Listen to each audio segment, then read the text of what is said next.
Hello everyone.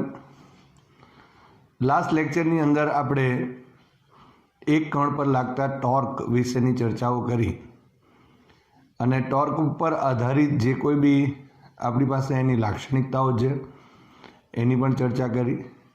આપણે જાણીએ છીએ કે જો કોઈ એક કણ છે એ કણ ઉપર જો F જેટલું જો બળ લાગતું હોય અને કોઈ કાર્ટેશિયન યામાક્સ પદ્ધતિના ઉગમ બિંદુને અનુલક્ષીને એનો સ્થાન સદિશ જો r જેટલો હોય તો સ્થાન સદિશ r અને જે સદિશ f છે જે કણ પર લાગતું બળ છે એ બેનો સદિશ ગુણાકાર એટલે કે ક્રોસ પ્રોડક્ટને આપણે ઉગમ બિંદુને અનુલક્ષીને એ કણ પર લાગતું ટોર્ક કહીએ છીએ। ટોર્કના માટે આપણે બીજી પણ આપણે ચર્ચાઓ કરેલી છે અને એ છે એનું મૂલ્ય tau is equal to RF sine theta થાય અને થીટાના સંદર્ભમાં પણ આપણે કહી શકીએ કે જો એ થીટા 0 હોય અથવા તો 180 હોય તો સાઇન 0 ઇઝ ઇક્વલ ટુ 0 અને સાઇન 180 ઇઝ ઓલ્સો 0। સો અહીં ટો લાગતો નથી। આપણે કીધું હતું કે રેખીય ગતિની અંદર બળ જે ભાગ ભજવે છે ડાયનેમિક્સમાં તે પ્રમાણે અહીં રોટેશનલ ડાયનેમિક્સની અંદર જે ચાક ગતિ માટે જવાબદાર જો કોઈ ઘટક હોય બળ જેવો તો તેને આપણે ટોર્ક કહીએ છીએ। તો એના પર આધારિત જે એક્ઝામ્પલ્સ છે તેની આપણે આજે ચર્ચાઓ કરીએ। પહેલો જે એક્ઝામ્પલ છે ઉદાહરણ નંબર 7.5 ઉગમ બિંદુને અનુલક્ષીને બળ 7i caret plus 3j caret minus 5k કેરેટનો ટોર્ક શોધો। જે કણ પર બળ લાગે છે તેનો સ્થાન સદિશ i caret minus j caret અને પ્લસ k કેરેટ છે। તો અહીં આપણે ઉકેલ મેળવીએ તો બળ આપેલું છે F ઇઝ ઇક્વલ ટુ અથવા તો પહેલાં ઓકે ચાલશે 7i પ્લસ 3j અને માઇનસ 5k કેરેટ લખીશું અને સ્થાન સદિશ આપેલ છે તે જો લખીએ તો i caret minus j caret અને પ્લસ k કેરેટ। તો હવે આપણે ટો એટલે જે કણ પર લાગતું ટોર્ક છે એ કણ પર લાગતું ટોર્ક શોધવા માટે આપણે tau is equal to r cross એફનો ઉપયોગ કરીએ। પણ આપણે જ્યારે ક્રોસ પ્રોડક્ટની વાતો કરેલી ત્યારે આપણે નિશ્ચયકના મદદ વડે આપણે ક્રોસ પ્રોડક્ટ મેળવી શકીએ છીએ। તો એનો જ આપણે અહીં ઉપયોગ કરીએ। કાર્ટેશિયન આપણને i જે કે સ્વરૂપ આપેલ છે અહીં 7 3 -5 અને કાઉન્સ કરીને પણ આપી શકાય। તો આપણે જો લખીએ તો કણ પર લાગતું torque toe is equal to અહીં r ક્રોસ f થશે। સો અહીં ટો ઇઝ ઇક્વલ ટુ નિશ્ચયકમાં લખીએ તો અહીં i લખીએ જે લખીશું અને k લખીશું। હવે r જે છે તેના આ જે ગુણકો છે તે લખવા પડશે। અહીં 1 -1 કારણ કે r પહેલાં છે 1 -1 અને 1 અહીં શું આવશે 7 3 અને -5 7 3 અને -5। તો આ રીતે આપણે નિશ્ચયકમાં લખી શકીએ। હવે જે રીતે આપણે ક્રોસ પ્રોડક્ટ કરતા હતા તે રીતે જ કે સપોઝ આપણે આ જો i કેરેટ લઈ લઈએ ત્યારે તમને મેં એક વાત કરેલી કે આપણે હંમેશા એને કાઉન્સમાં લખવાનું। તો કાઉન્સમાં લખવાથી શું થશે માઇનસ પ્લસની જે ભૂલ હોય તે આપણે નિવારી શકીએ છીએ। તો અહીં જો આપણે કેવું હોય તો આ હાર અને આ સ્તંભ જો કેન્સલ થાય તો આ દ્વિહાર નિશ્ચયક બને અને આ જો દ્વિહાર નિશ્ચયક બને તો અહીં -1 ઇન્ટુ -5 અને માઇનસ અગ્રવિકર્ણ માઇનસ પ્રતિવિકર્ણ સો 3 અને અહીં 1 થશે। આ કાઉન્સ પૂરો કરી દઈએ માઇનસ j કેરેટ જે આપણે સહગુણક અહીંયા લેતા હતા। હવે આ હાર અને આ સ્તંભ કેન્સલ થશે એટલે રહી શું જશે 1 1 7 અને -5।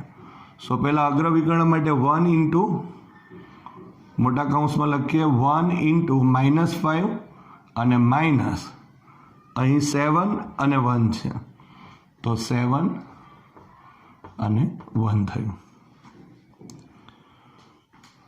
તો આ રીતે આપણા પાસે બીજો જે કેરેટ મળી જશે પ્લસ અહીં કે કેરેટ લખીએ. કે કેરેટ માટે આ હાર અને આ સ્તંભ કેન્સલ થયો માટે આ 1 -1 7 ને 3 મળે છે. પહેલાં અગ્રવિકર્ણ એટલે 1 ઇન્ટુ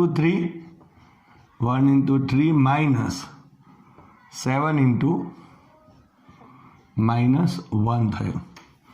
આ 7 ઇન્ટુ -1 કાઉન્સ પૂરો કરી દઈએ.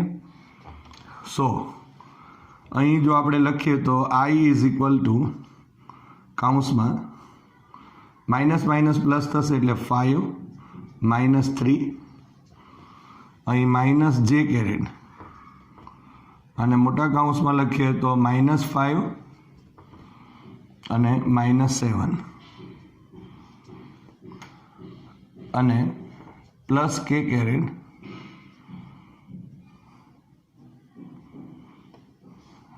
કાઉન્સમાં લખીશું 3 - 7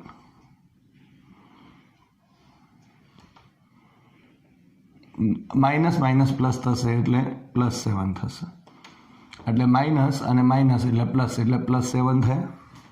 સો અહીં આપણે લખીશું તો 2i કેરેટ એટલે આ ટો બરાબર લખાય છે માટે tau is equal to 2i caret. હવે -12 થયા અને આ માઇનસ છે એટલે પ્લસ અહીં 12 જે કેરેટ થશે 7 + 3 એટલે 10 + 10 અહીં કે કેરેટ થાય. તો આ જે છે આપણને સદિશ સ્વરૂપમાં ટોનું મૂલ્ય મળે છે. હવે જો આ જે ટોર્ક મળે છે કે આ એક કણ પર લાગતું જે ટોર્ક છે એ tau is equal to 2i caret plus 12 j caret plus અહીંયા 10 કે કેરેટ ન્યૂટન ઇન્ટુ મીટર કહેવાશે. ધારો કે આનો એકમ ન્યૂટન હોય અને આનો એકમ મીટર હોય તો અથવા તો તમે અહીં એકમ એમ પણ લખી શકાય. હવે આ જે ટો છે એનું મૂલ્ય શોધવું છે તો અહીં આપણે શોધી લઈએ. તો આપણે પહેલાં લખીએ tau is equal to 2i caret plus 12 j caret plus 10 કે કેરેટ માટે મૂલ્ય જો શોધવું હોય તો ટો નો માનાંક બરાબર ટો પણ લખી શકાય is equal two √2² plus 12² plus 10².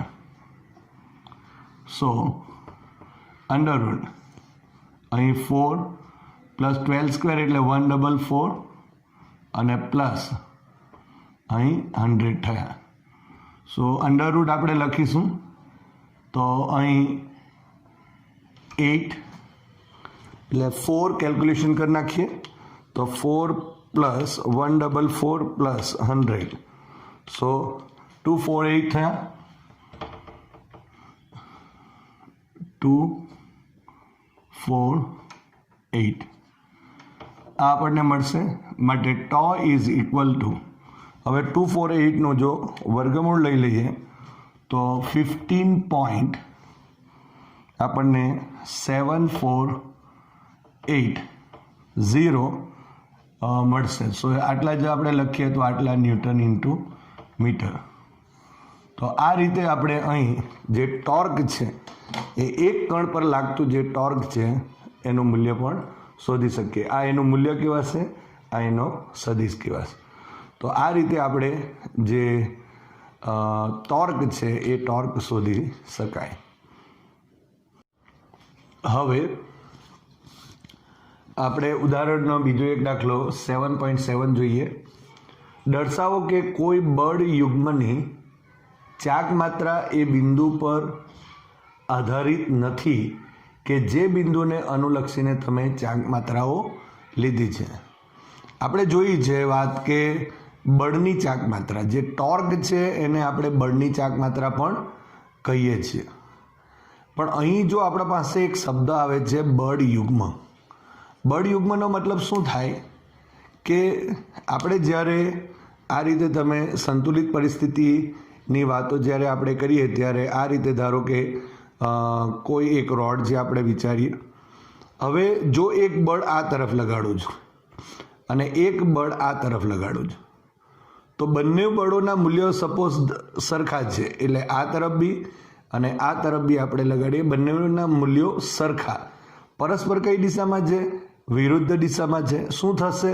તો એનું પરિણામી બળ શૂન્ય થઈ જશે. અને જો પરિણામી બળ જો શૂન્ય થઈ જાય તો આપણે જાણીએ છીએ કે આ પદાર્થ ગતિ કરી શકે નહીં. દાખલા તરીકે હું અહીંયા અત્યારે ફોર્સ લગાવું છું, આ રીતે ખેંચું છું, પણ અહીં તમે જોઈ શકો છો કે આ એક જ રેખા પર છે, આ એક જ રેખા ઉપર બળ લાગે. એટલે F1 અને F2 બંને સરખા મૂલ્યના, પરસ્પર વિરુદ્ધમાં છે અને એક રેખસ્થ છે, અને એના લીધે આના પર લાગતું જે બળ છે તે અહીં શૂન્ય થઈ જશે. એટલે આની ગતિ થતી નથી. પરંતુ બળ યુગ્મ એટલે શું? કે જો આપણે સમાન મૂલ્યના બળો લઈએ અને જો પરસ્પર વિરુદ્ધ દિશામાં જ રાખીએ, પણ એની જે કાર્યરેખાઓ છે તે જો એક રેખસ્થ ન હોય, જો એક રેખસ્થ ન હોય તો તેવા બળો એ બળ યુગ્મ રચે છે એમ કહેવાય. અને જો એ બળ યુગ્મ રચે તો ત્યાં એના પર ટોર્ક લાગે, અને એ જે ટોર્ક લાગે છે એને આપણે અહીં બળ યુગ્મની ચાક માત્રા પણ કહી શકાય. જે એક બળ માટે બળની ચાક માત્રા, જ્યારે અહીં આપણે શું કહીશું? બળ યુગ્મની ચાક માત્રા પણ આપણે ટોર્કને કહી શકાય. અહીં એ જ વાતો કરેલી છે કે જે ચાક માત્રાઓ લીધી છે એ ચાક માત્રાઓ જે બિંદુને અનુલક્ષીને લીધી છે તેના ઉપર ડિપેન્ડેબલ નથી. ધારો કે અહીં જોઈ લો, ધારો કે આ જે એક રોડ છે એના ઉપર એક બળ આમ આગળની સાઈડ લાગે છે અને એક બળ આ રીતે પાછળની તરફ લાગે છે, એટલે સોરી આ તરફ લાગે છે, એટલે અંદરના ભાગમાં છે, અને એક અહીં આ તરફ બહારના ભાગમાં છે.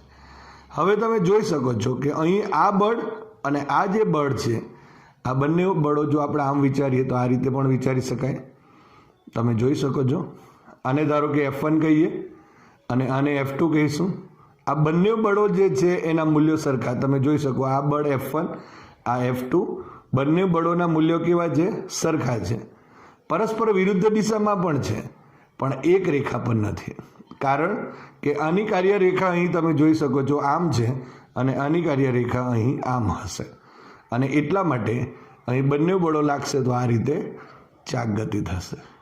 એટલે અહીં ટોર્ક લાગે છે એમ કહી શકાય. જો ટોર્ક લાગે છે તો એનો મતલબ કે અહીં આપણા પાસે બિંદુ A પાસે અને અહીં બિંદુ ધારો કે B લઈએ, બંને પાસે ટોર્ક હશે. બંને જે ટોર્ક છે એનો આપણો જો સદિશ સરવાળો કરી દઈએ તો આપણને ટોટલ અહીં ટોર્ક મળશે, જેને આપણે બળ યુગ્મની ચાક માત્રા અથવા તો ટોર્ક કહીશું. એટલે કહેવાનો અર્થ એક જ છે કે બળ યુગ્મ એટલે શું? તો બે બળોના મૂલ્યો સરખા, પરસ્પર વિરુદ્ધ દિશામાં હોય, પરંતુ એક રેખસ્થ ન હોય તો તે બળ યુગ્મ રચે છે. અને જ્યારે એ બળો બળ યુગ્મ રચે ત્યારે એના ઉપર ટોર્ક લાગે છે. તો આ જે બાબત છે એને આપણે ધ્યાનમાં રાખી અને આ જે દાખલો છે એને આપણે જોઈએ. હવે અહીં જો આપણે એનો ઉકેલ લેવા માટે ધારો કે એક સળિયો લઈ લઈએ, એક દ્રઢ પદાર્થ લીધો એમ પણ કહી શકાય. તો આ રીતે અહીં આપણે એક દ્રઢ પદાર્થ લઈ લઈએ. આ જે દ્રઢ પદાર્થ છે એના આ બિંદુને આપણે A કહીએ. અહીં ધારો કે આપણે એનું નામ B આપીશું. હવે અહીં આપણે ઉગમ બિંદુ લીધું, ધારો કે અહીંયા O લઈએ. હવે આ B બિંદુ છે, અહીં જે આપણે લઈએ છીએ તેને આપણે ધારો કે આનો સ્થાન સદિશ છે તેને આપણે R1 કહીશું, અને અહીંથી આ જે લઈએ છીએ એનો સ્થાન સદિશ R2 છે. અને બીજી એક વાત, અહીં જો આપણે કહીએ કે આ B છે એના પર, અને આ જો AB ની દિશા જો બતાવી હોય તો આ રીતે આપણે દર્શાવી દઈએ. તો અહીં જે F ની દિશા છે, ધારો કે આ તરફ F બળ લાગે છે, તો એ જ રીતે અહીં આ લંબ બળ હશે, આના ઉપર કેવું બળ લાગશે? જો તમે જોઈ શકો છો આ બંનેના મૂલ્યો કેવા સરખા છે. ધારો કે અહીં એફ જ બળ લાગશે, પરંતુ અહીં શું લખાશે? માઇનસ.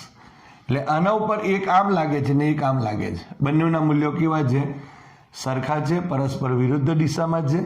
એમના સ્થાન સદિશો અનુક્રમે R1 ને R2 એ બિંદુ અને બી બિંદુ પાસે.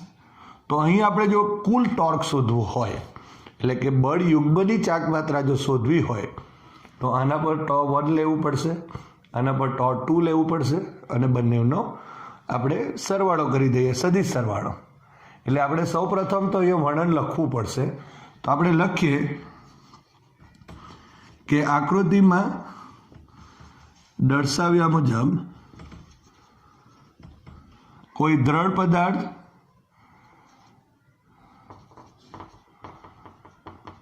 પદાર્થના એ અને બી બિંદુ પર અનુક્રમે એફ અને -F બળો લાગે છે.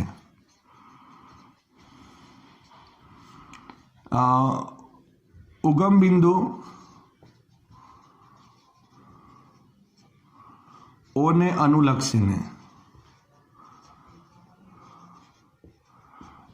અનુલક્ષીને બિંદુ એ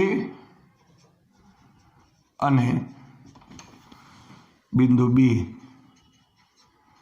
ના સ્થાન સદિશો અનુક્રમે શું લીધા છે? આપણે R1 અને R2 લીધેલ છે. આ રીતે તમે લખી શકો. હવે આ બંને જે એ અને બી બિંદુ પાસે એક ટોર્ક લાગશે અને એ ટોર્ક જે છે એ τ1 અને બીજાને τ2 નામ આપી દઈએ. તો અહીં જો આપણે કહેવું હોય તો એમ કહી શકાય ઉગમ બિંદુને ઓને અનુલક્ષીને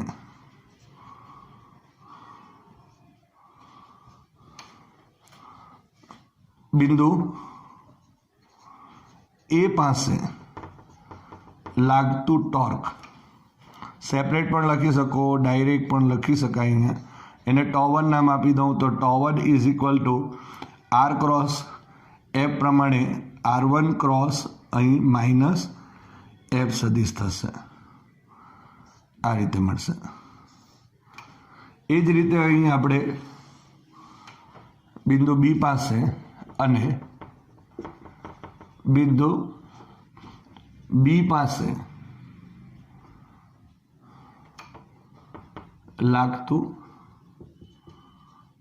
ટોર્ક એને τ2 નામ આપી દો = R2 અને ક્રોસ અહીં F થશે. F આપેલું છે એટલે તો આ રીતે અહીં માટે ટોર્ક અથવા તો આપણે કૌંસમાં લખી શકાય બળ યુગ્મ ની ચાક માત્રા τ = τ1 + τ2. સૌપ્રથમ આપણે τ1 = આપણે R1 ક્રોસ -F લખીએ. એટલે અહીં R1 ક્રોસ -F પર અને plus R2 F1 means F અને અહીં F લખાશે. તો હવે પ્લસવાળું પદ પહેલાં લખી દઉં. અહીં F કોમન થઈ જશે માટે આ રીતે લખી દેવાશે R2 - R1 અને કૌંસ પૂરો ક્રોસ F. અહીંયા F કોમન છે માટે ક્રોસ F આપણે લખી શકાશે. સો τ = આપણને અહીં આ રીતે મળશે. હવે આ જે બળ છે એમાં તમે જોઈ શકો છો કે અહીં τ = આપણે AB સદિશ પણ લખી શકાય અને ક્રોસ F. હવે જો આકૃતિ પરથી આ જે AB સદિશ છે એને જો આપણે R કહી દઈએ તો અહીં સાઈડ ઉપર લખીએ આકૃતિ પરથી શું લખાશે સદિશ માટે? તો જો આ સદિશના માથા ઉપર આ સદિશ છે, પહેલાનું પૂછ અને છેલ્લાનું શીર્ષ. સો અહીં R2 is equal two R1 plus R થશે. માટે R2 minus R1 is equal to અહીં R થશે. ઇઝ ઇક્વલ ટુ આપણે AB સદિશ પર લખી શકીએ જે અહીં દર્શાવેલ છે. તો અહીં આપણે શું લખી શકાશે? માટે અહીં તમે જોઈ શકો છો tau is equal to R cross F, જેને આપણે ટોર્ક પણ કહીએ છીએ અથવા તો બળ યુગ્મની જે ચાક માત્રા છે એ પણ કહેવાય.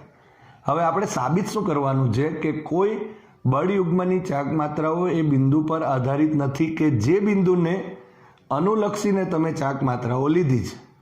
હવે આપણે O બિંદુને અનુલક્ષીને અહીં અને અહીં ચાક માત્રા લીધી છે, પરંતુ અહીં જે ટોટલ બળ યુગ્મની ચાક માત્રા છે એ અહીં આ O બિંદુ પર આધારિત નથી. તમે જોઈ શકો છો, કારણ કે એ તો સ્થાન સદિશ જુદો જ છે. અહીં આ AB જે સ્થાન સદિશ છે એ O પર આધારિત નથી. એટલે કે આપણે અહીં લખી શકીએ કે માટે આમ આપણે કહી શકાય કે બળ યુગ્મની જે ચાક માત્રા છે, બળ યુગ્મની ચાક માત્રા એ બિંદુ પર આધારિત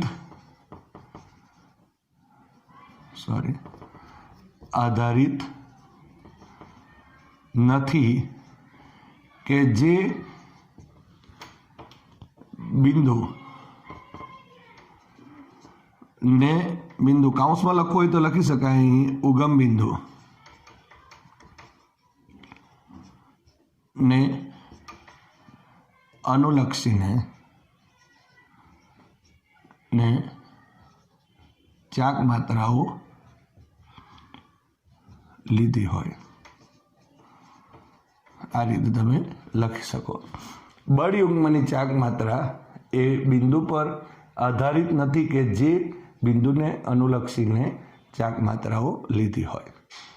તો આ રીતે આપણે છેલ્લે જવાબ જો સારી રીતે લખીએ તો એના પણ આપણી ઇમ્પ્રેશન સારી રહેશે. એટલે આ રીતે આપણે લખી શકાય. હવે આપણે એક બીજી ભૌતિક રાશિ વિશે ચર્ચા કરીએ કે જેને આપણે કણનું કોણીય વેગમાન કહીશું. હવે જે રીતે આપણે ટોર્કની થિયરી જોયેલી છે એ જ રીતે આપણે કણનું જે કોણીય વેગમાન છે એને પણ મેળવી શકીએ. જે રીતે રેખીય ગતિની અંદર આપણા પાસે રેખીય વેગમાન હોય P is equal to M into V જેટલું, તો એ જ રીતે આપણે અહીં ચાક ગતિની અંદર જે કોણીય વેગમાન જે છે એની વાતો આપણે આજે કરીએ. તો કણનું કોણીય વેગમાન.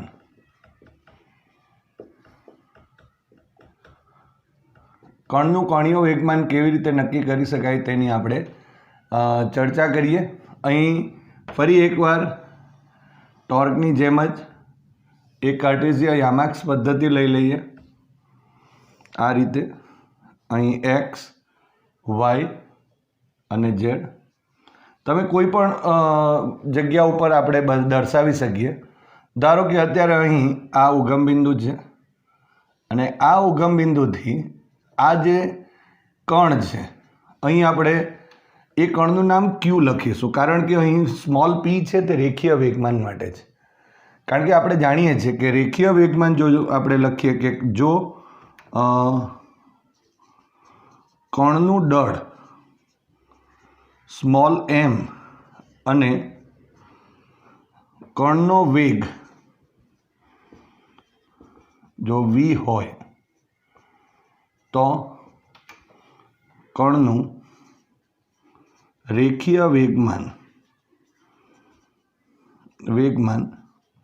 Small p is equal to m into v થાય.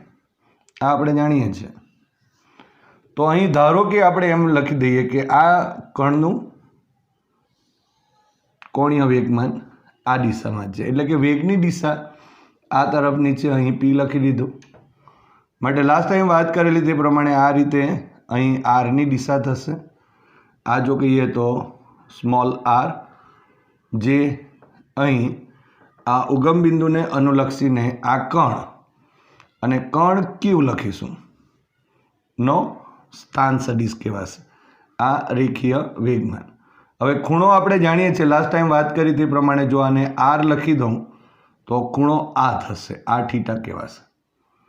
તો આ જો થીટા હોય તો અહીં પણ થીટા થશે.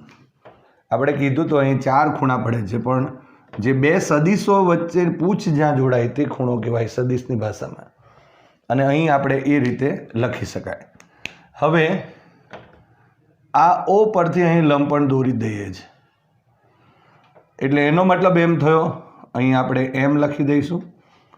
તો આ જે આપણા પાસે મળશે ઓ એમ મળે છે, એ અહીં ઉગમ બિંદુ ઓથી આ જે પીની કાર્યરેખા છે, આ પીની કાર્યરેખા છે તેનું લંબ અંતર થયું. અને જો આપણે નામ આપવું હોય તો આ આર છે, આ થીટા છે, આ સામેની બાજુ છે કાટકોણ ત્રિકોણ, અને એટલા માટે અહીં શું લખાશે? R sine theta. તો આ રીતે આપણે આર સાઇન થીટા મળી જશે. તો આ રીતે જે આપણે ટોર્કના સંદર્ભમાં વાતો કરેલી હતી એના જેવી જ વાતો છે, પણ અત્યારે આપણે જે સંદર્ભ છે થોડો અહીં લીધેલું હતું એની જગ્યાએ અહીં લઈ લઈએ. એવું જરૂરી નથી, અહીંયા પણ તમે લઈ શકો છો, એમાં કોઈ વાંધો નથી. પણ વ્યવસ્થિત અહીં એક વસ્તુ છે કે જે આપણે દર્શાવીએ છીએ, ધારો કે સ્થાન સદિશ છે તો આમ સદિશ લખાવા જોઈએ આ રીતે. અમુક વાર આપણે શું કરીએ છીએ, ઉતાવળમાં આકૃતિ ઉપર વધારે ધ્યાન આપતા નથી અને નાની સરખી એક ભૂલના લીધે આપણો અડધો માર્ક કપાઈ જાય છે. તો ઓકે, તો અહીંયા જો આપણે કહીએ તો પી આપણી પાસે છે, અહીં આર છે.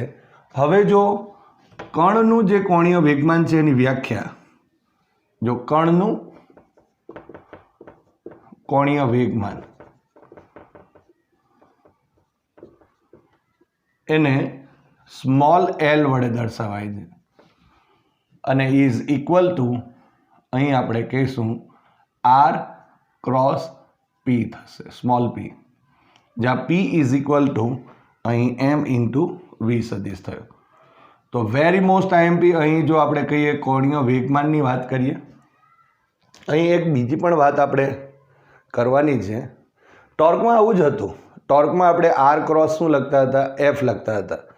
તેને આપણે બળની ચાક માત્રા કહેતા હતા. અહીં રેખીય વેગમાન છે, માટે રેખીય વેગમાન ચાક માત્રા કહી શકાય. એ કેમ કહેવાય છે તેની પણ હું ચર્ચા આગળ કરું છું, પણ L is equal to r cross p થયું. હવે વ્યાખ્યા આપવી હોય તો આ રીતે આપી શકાય કે જે કોઈ કણ છે એ કણનો ઉગમ બિંદુને અનુલક્ષીને સ્થાન સદિશ જો આર હોય અને એના પરનું જે રેખીય વેગમાન જો ધારો કે સદિશ પી હોય, તો ઉગમ બિંદુને અનુલક્ષીને આર સદિશ સ્થાન સદિશ આર અને રેખીય વેગમાન પી ના સદિશ ગુણાકારને કણનું કોણીય વેગમાન કહે છે. હવે આપણે એનું મૂલ્ય સ્વરૂપમાં જો લેવું હોય તો અહીં l is equal to r p sine theta લેવાશે. તમે જોઈ શકો છો અહીં કે આરપી સાઇન થીટા જો લખીએ તો એલ ઇઝ ઇક્વલ ટુ અહીં આર સાઇન થીટા લખી દઈએ અને ઇન્ટુ પી આ રીતે. અને આ જો આકૃતિ પરથી લઈએ તો એલ ઇઝ ઇક્વલ ટુ અહીં જે ઓ એમ છે એ આવશે અને અહીંયા પી થયું, સોરી પીનું મૂલ્ય છે. એટલે ઓ એમ શું છે? તો ઓ એમ એ ઉગમ બિંદુને અનુલક્ષીને જે પીની કાર્યરેખા છે એના વચ્ચેનું લંબ અંતર છે અને પી રેખીય વેગમાન. તો અહીં એલ ઇઝ ઇક્વલ ટુ રેખીય વેગમાનનું મૂલ્ય અને ઇન્ટુ આપણે જો લખીએ તો ઉગમ બિંદુ ને અનુલક્ષીને પીની કાર્યરેખાનું લંબ અંતર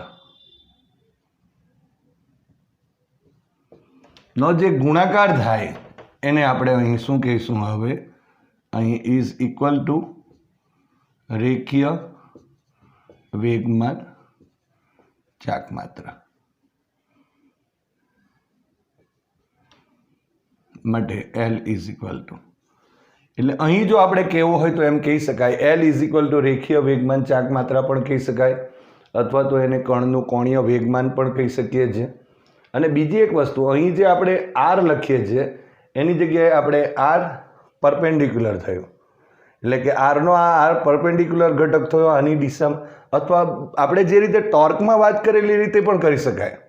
હવે ધારો કે આરનો આ દિશામાંનો ઘટક હશે એને આર પેરેલલ ધારો કે કહીએ, તો આર પેરેલલ હશે તો પી અને આર પેરેલલની દિશા એક જ થઈ જવાની. થીટા બરાબર 0 થયું, અને જો થીટા બરાબર જો 0 થશે તો આપણે અહીં જોઈ શકાય છે આ જે સૂત્ર છે એના ઉપરથી, આ એનું મૂલ્ય પણ છે એના ઉપરથી પણ આપણે એ વાતો કરી શકીએ.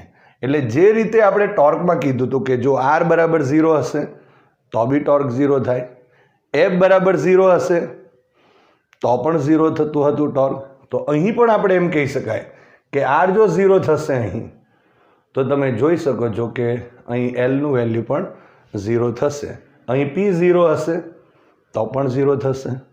કહેવાનો ઇન્ટેન્સ શું છે અહીં કે થીટાની જુદી જુદી બે કિંમતો આવવાની, એક તો 0 અને 180 ડિગ્રી. એટલે ફરી એકવાર અહીં આપણે જો લખીએ, પહેલો પોઈન્ટ જો લખવો હોય તો લખી શકાય કે theta is equal to 0 degree implies કરીને લખીએ તો L is equal to RP sine 0. So implies લખીએ તો શું આવશે અહીં? Sine 0 is equal to 0, so L is equal to 0. Second point, theta is equal to 180 degree એટલે કે pi radian, so L is equal to RP sine 180 degree. So implies કરીશું તો L is equal to 0. અને ત્રીજી બાબત જો આપણે 90 માટે પણ લખી દઈએ કે theta is equal to 90 degree implies કરીશું તો L is equal to RP sine 90 એટલે 1 થશે, માટે એલ ઇઝ ઇક્વલ ટુ અહીં આર ઇન્ટુ પી જેટલું થશે. એટલે કે જો કણનું કોણીય વેગમાન અથવા તો રેખીય વેગમાન ચાકમાત્રા જો આપણે કહીએ તો એ મહત્તમ થશે. એટલે અહીં ઓલવેઝ મહત્તમના સંદર્ભમાં વાત આવે તો ત્રિકોણમિતિમાં આપણે કહીએ કે સાઇન અને કોસાઇનની વેલ્યુ જ્યારે 1 થતી હોય બરાબર ત્યારે એ મહત્તમ કહી શકાય. તો આ આપણને L is equal to RP જે મળે છે એ 90, એટલે કે અહીં આર અને પી જો પરપેન્ડિક્યુલર હોય તો આપણને અહીં જે કણનું કોણીય વેગમાન છે તે આપણને મહત્તમ મળશે.